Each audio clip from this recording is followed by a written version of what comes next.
Namaste. Hi, guys. Finding peace in the chaos.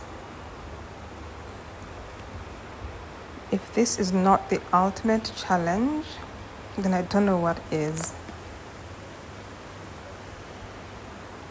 Because in the moment of chaos, it's easy to get entangled in it. And before you know it, you are struggling with depression, withdrawal symptoms, all the unnecessary emotions that come with chaos. In that moment of chaos, as you chose to engulf yourself in it, it becomes very, very, very difficult to be still. But there is another sort of chaos that is part of the human experience that we find ourselves in without our own input. So it's not that we've chosen to be in it, but we just find ourselves in it. For example, all the wars going on, politics, life is an ever-changing, circumstantial field that we sort of are in anyway. So that's a sort of different type of chaos. So suffering always comes not from the chaos itself, but from the way we react towards it, from the way we perceive it. Even before we are in the situation, we sort of already have premeditated concepts of how to react, and this is where the suffering comes from. Mental suffering, mental struggle. Now you can't sleep because you're in active mode, fully thinking of, tomorrow, how am I going to manage the situation? Tomorrow hasn't come yet, but we're overthinking. And even when tomorrow comes, it will be in this moment, right? This moment now. So, finding stillness, finding peace in that chaos, in the moment, is where we need to be still, silent, breathing, and your thoughts are running away with you all the time. However, you'll notice that there's always a gap between these thoughts. The thoughts are so many, and none of them will be a long thread. No, there's always going to be a gap, like a comma or a paragraph, or, So now, the trick is, in those gaps is where you need to concentrate. That is where the silent moments are. That is where the peace lies. That is where the stillness is. But there's a trick to this, because if you concentrate on finding those gaps, you will never find them. It's quite mind-boggling, really. But so don't try and concentrate on finding the gaps, because you won't find them. It'll just be like, it'll be a mental salad of thoughts and gaps and thoughts and gaps and thoughts and gaps. And you'll find that more excruciating, to be honest. So, once you're still and gentle and silent, the gaps appear and disappear by themselves. The gaps, and once the gap appears, stay with it. Stay with it. It'll come, just stay with it. Now, as you take a few moments, you'll find that the gaps become longer and longer than the mad thoughts. And that is where the stillness comes, the quietness comes, the breathing comes. And if you know how to breathe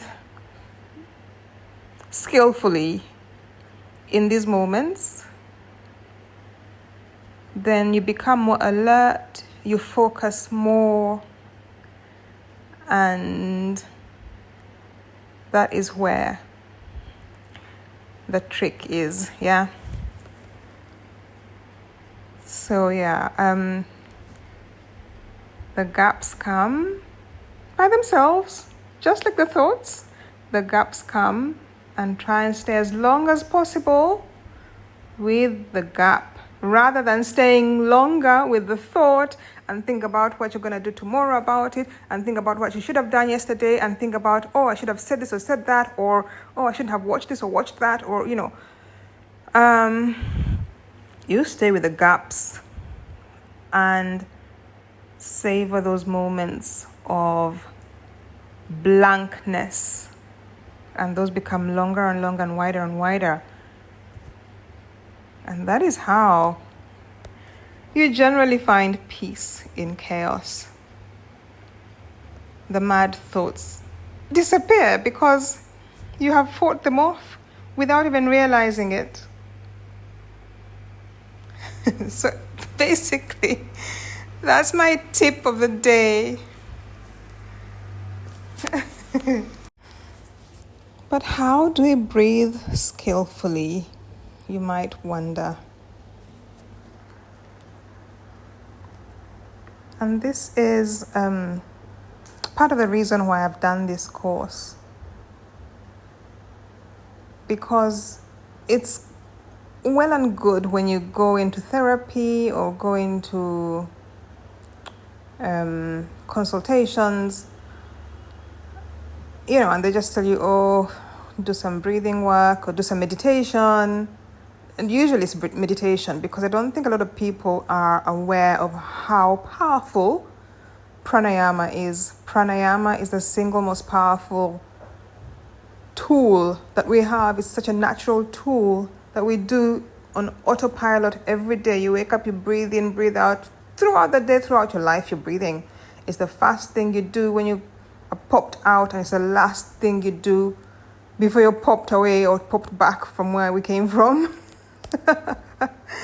So, skillfully controlling the breath is one thing I feel we must learn. And there's so many different methods, so many different types. It's not just one sort of type, but yes, so when you're told, go and, breathe. Even when like your child is crying and you say, no, just breathe in, breathe out, just breathe. You're always telling them to breathe to relax them. So it's already a natural thing that we understand we need to do, but we don't quite know how to do it, right? So that's the breathing work. Even the meditation, so the therapist will tell you, go and meditate. But you don't know how to meditate. So how? What do you mean when you say go and meditate? Because you'll go and sit in a quiet place and try and keep calm. But then the monkey brain starts jumping all over the place, here and there, and in your past and your future, and all the things you should have done by this age and you haven't done, and all your friends are doing, and you've got nothing compared to them, and oh my gosh, my life is a mess. society expects such of me, and I'm not there yet. So that's where your meditation takes you, and it only gets worse from there. So they're very specific breathing techniques, meditation techniques, very many different ones that I feel like we should all try and learn, because they really, really work.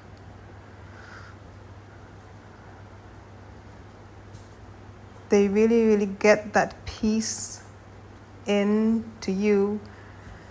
And where there's chaos, you'll find yourself completely oblivious to everyone else's chaos around you.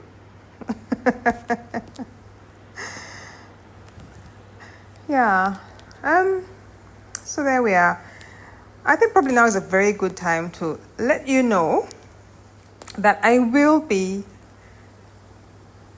launching my products very soon. Of course, all to do with yoga. So I'll have some pranayama classes, I'll have some meditation classes. I'll be concentrating on yoga for seniors, because I know I've done yoga with my dad before, and I mean, he's 85. So I feel like this demographic have been neglected completely. I'll have yoga for males over 40. I'll have yoga for females over 40. I'll have, of course, meditation, pranayama, I've already said. And that would be my niche where I'll concentrate, because I'm also a middle-aged female, and I know how I feel now. Other people my age and above could also benefit a lot from yoga and feel great about themselves and their bodies and everything else. So yeah, so my product will be out shortly. You could, if you reached this part of the video, you could just comment and just like tell me if you think you'd be interested and what sort of price range you think you'd be able to pay, and how long the classes should be. So it's either half an hour or an hour.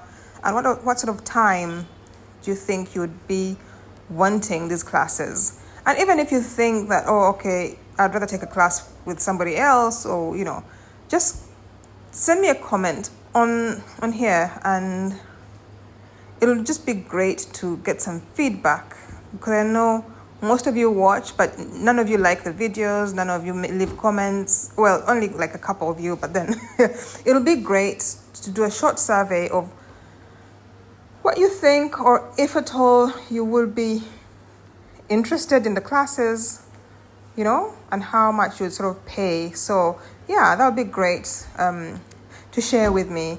Thank you for watching. Have a nice day. Bye.